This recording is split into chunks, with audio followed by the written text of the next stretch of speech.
Okay, wala pa rin display. So, what's wrong?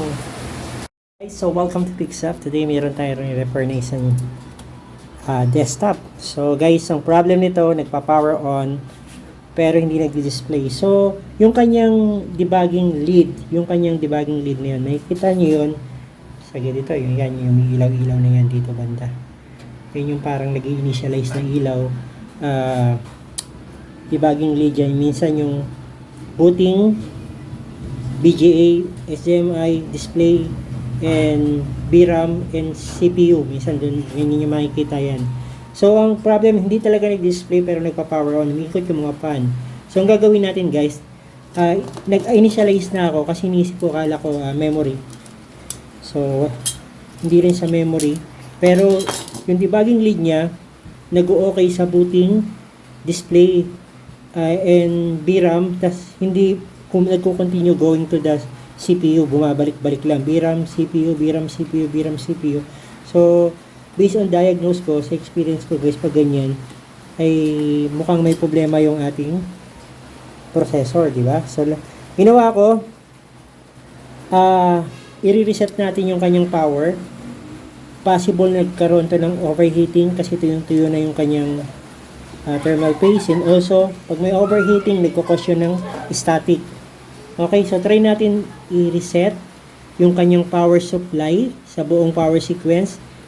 I-drop natin yun, ibig ko sabihin i-drain natin. Okay, ipa-power on ko siya ngayon guys. So ginawa ko na dito nag-isolate na ako tinanggal ko na yung memory, tinanggal ko na yung kanyang GPU, inisa-isa ko, same pa rin, no display pero nagpa-power on. Ngayon ipa-power on natin siya. So yan, pinower on ko siya. So yan, so ngayon papatayin na natin siya. Long press lang yung power button. Long press yung power button. Then tanggalin mo yung saksakan. Tanggalin natin yan. Then after nyan, mga 30 seconds o 20 seconds yung power button na nandito. Press natin siya. 1, 2, 3, 4, 5, 6. Okay. So, hoping sana mabigyan natin ng solution yung problem na to at mapadisplay natin ulit. Then, bumili na rin ako guys ng ating thermal paste. Pampalit natin dito. Malaki ang chance na mag-display ito ulit dahil lang sa static or nagkaroon ng power sequence problem. Okay? Okay, enough na yun. Then after yan, ibabalik natin lahat ng tinanggal natin. Okay? So, ibalik ko na yung processor saka yung fan. Pero, bago natin ibalik, so, hindi pa voided yung warranty nyo. Pero, kailangan na natin buksan to guys. Kasi, gusto ko rin maging healthy yung GPU niya kasi tuyo na yung kanyang thermal paste. Tuyo na, para na siyang diba? Hindi na siya paste. Diba? Wala na siyang pagmumuka. Wala ng paste.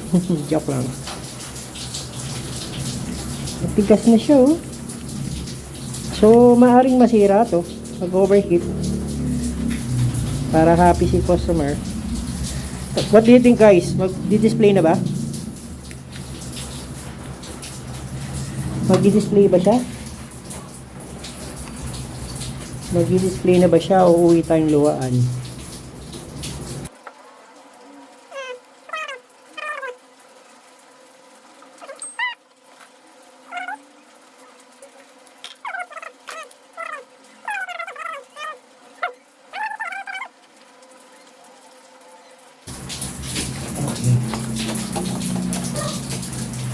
Itak natin to. Then screw natin.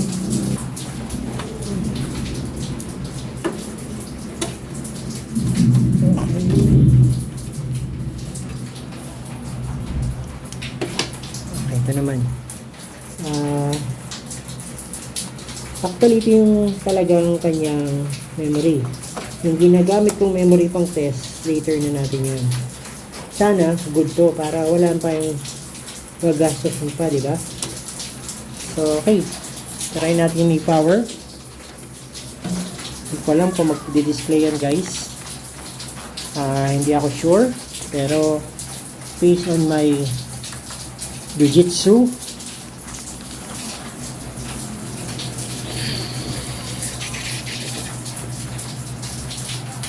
wala, oh. Hindi nag-initialize. Ayun. Nag-display ba? Ayun, nag-display na. O, diba? Nag-display. Yan, oh. So, wala tayong keyboard. Wait lang. Ayun. Meron na. Okay. So, yan na. Mayroon na tayong display, guys. So, ganun lang. Ay! Nagalaw. Ayun. Okay. So, may display na tayo. So, ganun lang ginawa natin, guys. Diba? So, sa mga gusto mag-DIY, ingat lang po kayo kasi yan po ay based on my experience. Kaya ako po nadadiagnose, nagkakamap sa idea ko na ganun yung manifestation na maaaring problema. Okay? So, ang problema niya, guys, anong problema niya? Paki-comment lang dyan. Thank you very much for watching, guys. God bless po. Bye-bye. Fix up and protect. Sana po may natutunan kayo. Kahit simpleng bagay lang yan.